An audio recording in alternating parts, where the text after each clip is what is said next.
this is literally the first time in my life these last couple years, and I'm still trying to understand the weight and magnitude of God's grace. And so, and what is that balance between truth and grace? And so today I'm really thankful that I allowed myself to give myself grace when I just wasn't feeling very good. I was, again, low energy. Thankfully I had those great coaching sessions and stuff, and topped off the night with amazing roll, couple hours of jits. So when are you aware when you need to give yourself grace? Are you aware how you need to give yourself grace? Are you aware when you need to get back on the horse? Are you aware of what that relationship between truth and grace in your life needs to be? Or do you have a PhD in beating yourself up and like me, in self-condemnation and you know, even like me, as extreme as self-hatred, and oh, well, grace is for other people. Grace is for, you know, people that need it. I don't need grace. I just need truth. Well, that's not true.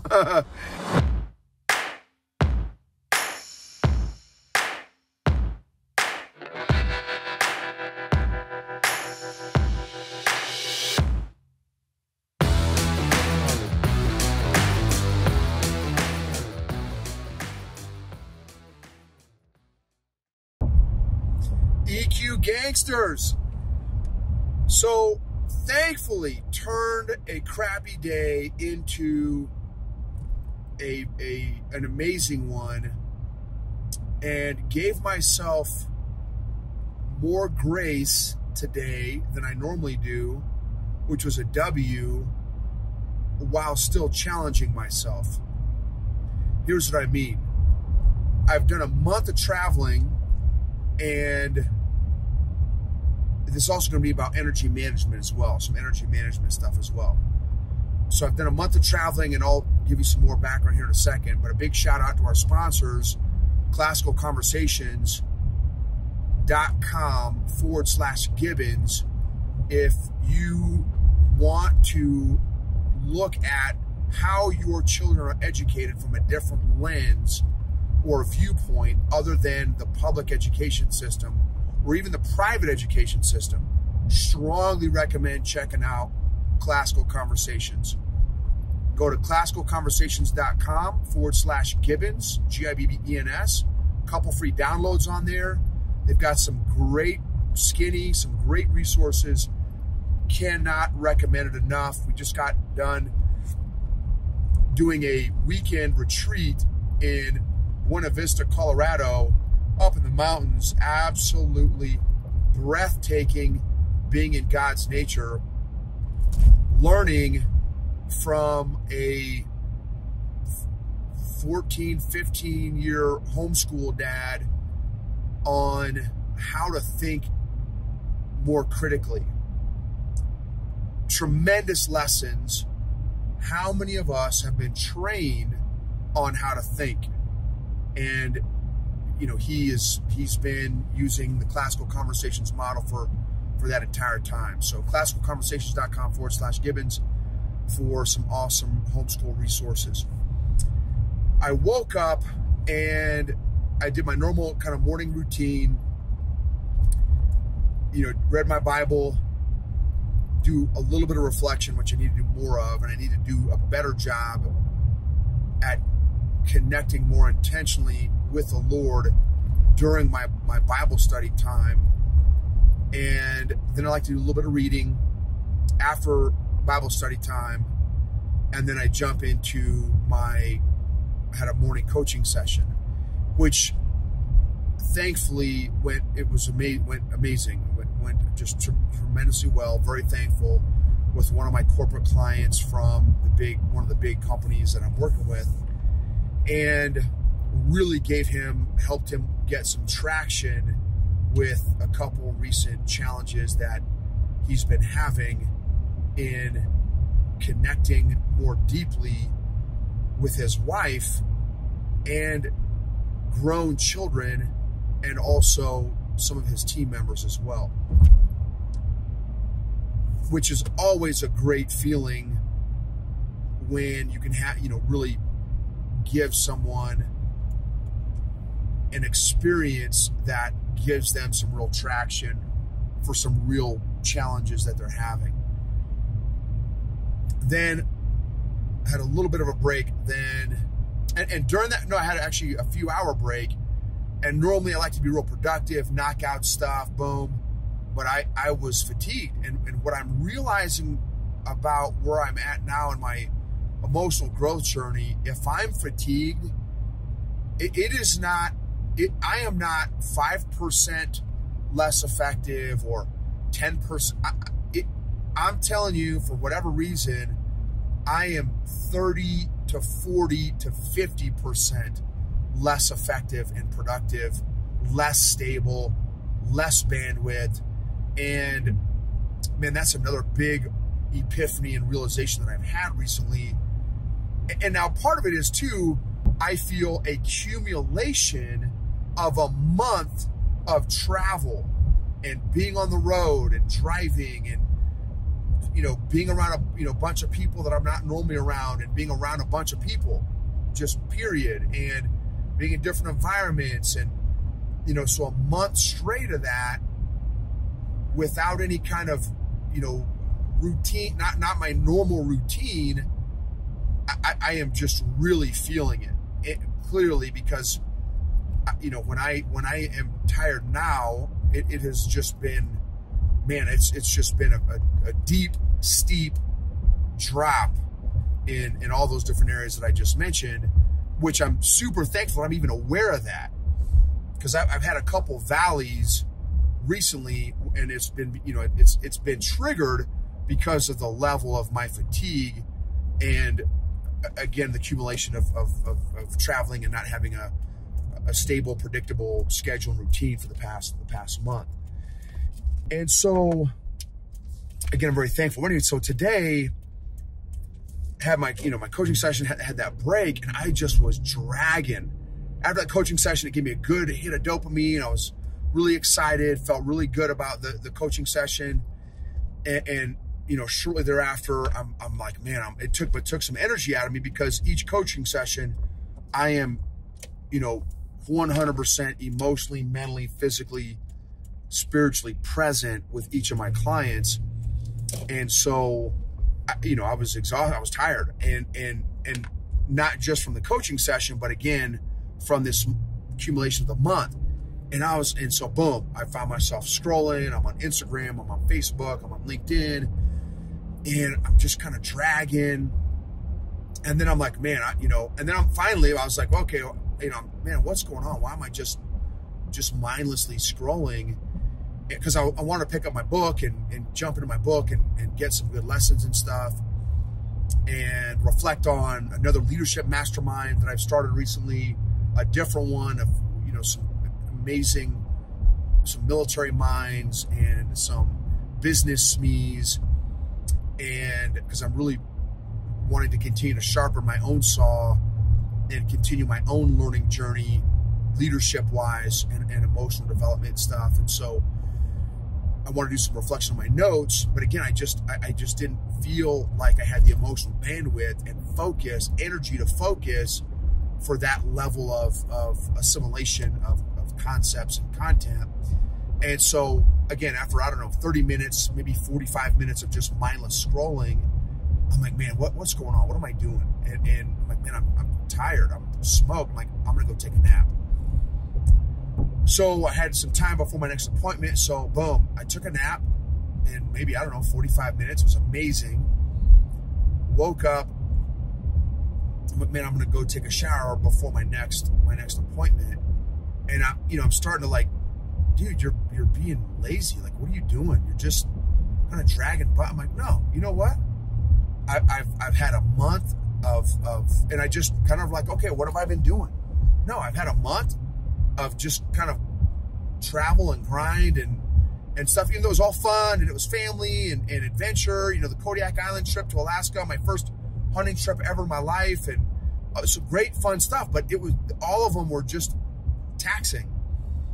And so I'm like, no, I'm going to give myself grace, and I'm going to give myself a day or two to get back on the horse. And I had a great coaching session, was it one or two?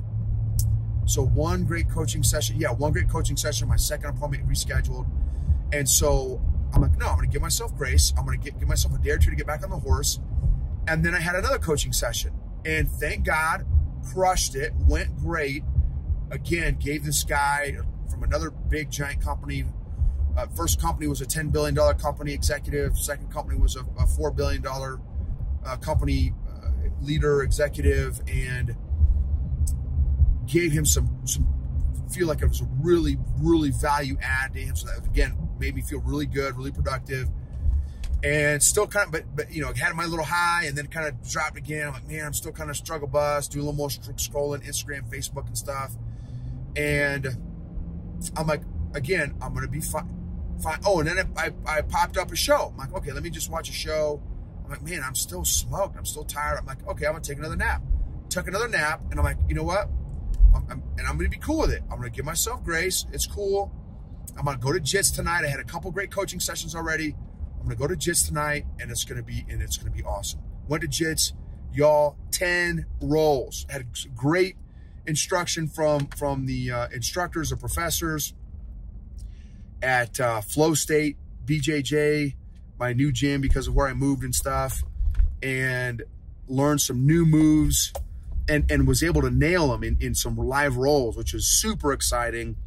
For me, it was great feeling to get some new moves, because I feel like my JITS has plateaued a little bit because I've kind of gotten in a comfort zone, which has been really, really strong, too comfortable. So I'm really trying to get out of my comfort zone again and allow myself to get into some deeper waters, some more uncomfortable positions, trying to be a little bit more offensive than just defensive all the time. And had 10 rolls, y'all. It was amazing. And so hopefully you got some insights just from that sharing of that journey. What times in your life do you need to give yourself some grace? And then another buddy of mine who I follow, you know, she's got Hannah and Ciara, they run a group called Food, Freedom, and Confidence, something like that. I've interviewed them on my podcast before and did a EQ presentation for their membership group. And Hannah did a great post today. She said, sometimes we let the emotional and mental impact of food that we shouldn't eat have a more detrimental effect and impact than the actual food that we eat. And I was like, oh snap. She said it more eloquently than that, but it was something like that. And I'm like, wow, that was powerful. When do you need to give yourself more grace? And I'm not saying, hey, it's all about grace and just like never challenge yourself and never call yourself to accountability and hold yourself accountable to truth. And no, that's not what I'm saying. For me, that's definitely not my challenge. My challenge is for 90% of my life until, again, 3 or 4 years ago, I've got a PhD in guilt trips and self-condemnation and self-hatred in Jesus' name, right? Under the name of my faith and my relationship with the Lord, and just say, oh man, I suck. And how effective is that? How productive is that? And so I'm trying to learn how to have a better balance between truth and grace, not just beat myself over the head with truth all the time, which is necessary and important, as is grace. This is literally the first time in my life these last couple of years, and I'm still trying to understand the weight and magnitude of God's grace.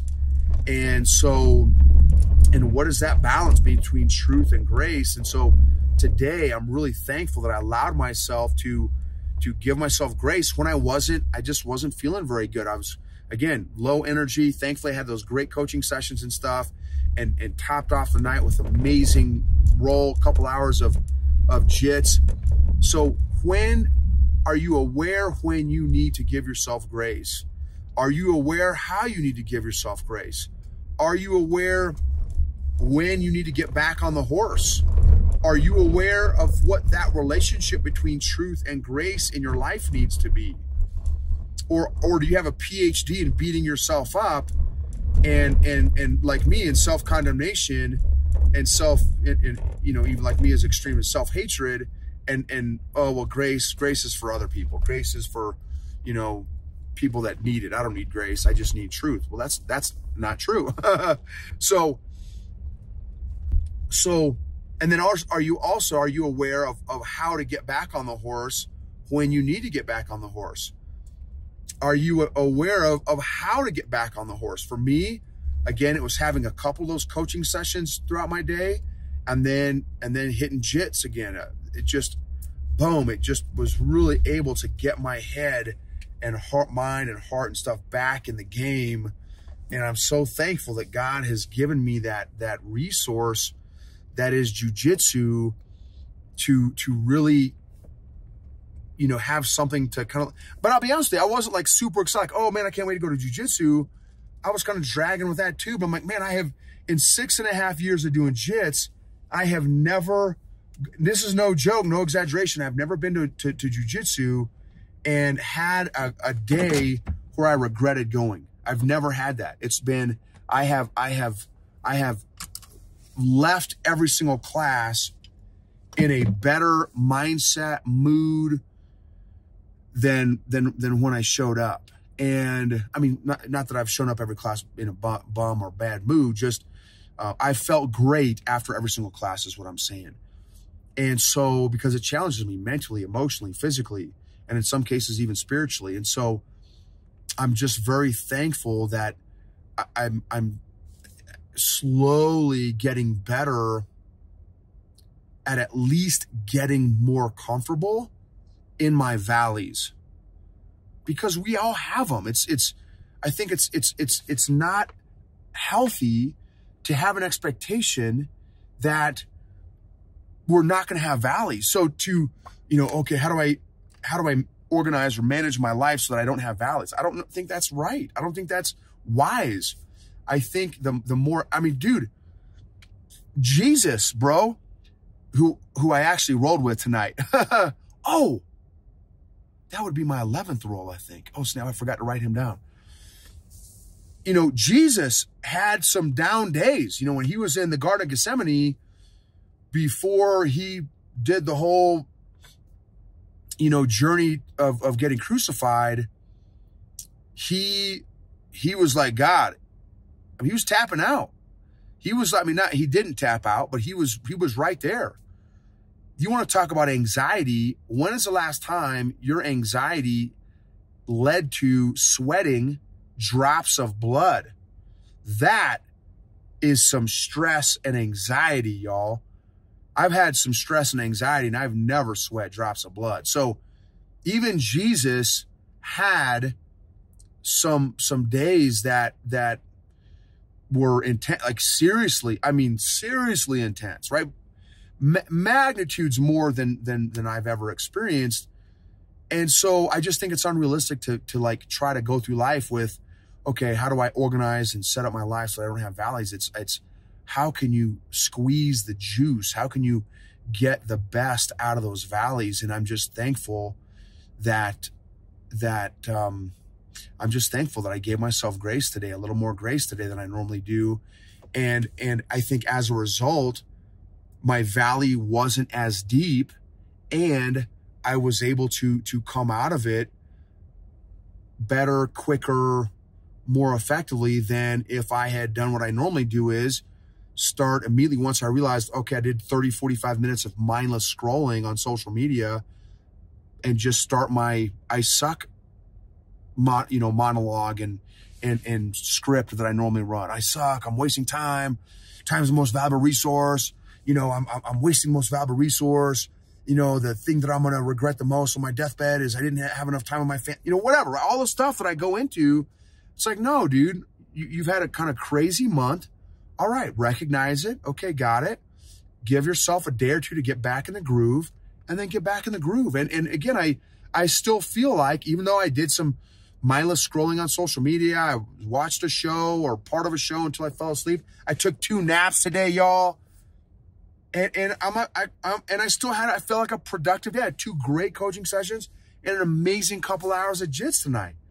And so how do you define, that's another thing too, is how do you define, you know, what are your expectations each day of yourself? What constitutes a productive day for you? What constitutes a good day for you? That may be something to look at, to maybe recalibrate, reevaluate. How good are you at noticing and celebrating those small wins, those small victories? I think that's important, man. I never, for 2, 3 decades, almost 4 decades, rarely would celebrate wins. And even if I did celebrate a win, I would be like, well, you could have done better. You could have got there sooner. You could have done more. You could have. So again, because of my emotional dysfunction, even when I would quote unquote celebrate, inside my internal dialogue was still negative. Even while I'm quote unquote celebrating that particular win that I had, it was a false celebration, a shallow celebration for me. So also want a huge shout out to the Lima Charlie Network, a group of podcasters, entrepreneurs, of active duty and military veteran podcasters and entrepreneurs that are really making a difference out there. So the Lima Charlie Network, check that out on Facebook, limacharlienetwork.com. Some great people, great leaders as well. Thank you so much for letting me be a part of your journey, you being a part of my journey. Emotionally healthy people help heal other people emotionally. Emotionally healthy leaders create emotionally healthy cultures and organizations, which lead to optimized and maximized outcomes, productivity, engagement, and results. Thank you for sharing, subscribing, rating, reviewing, taking 15, 20 seconds. It would really mean a lot. And hope you all have an awesome Merry Christmas and an awesome New Year.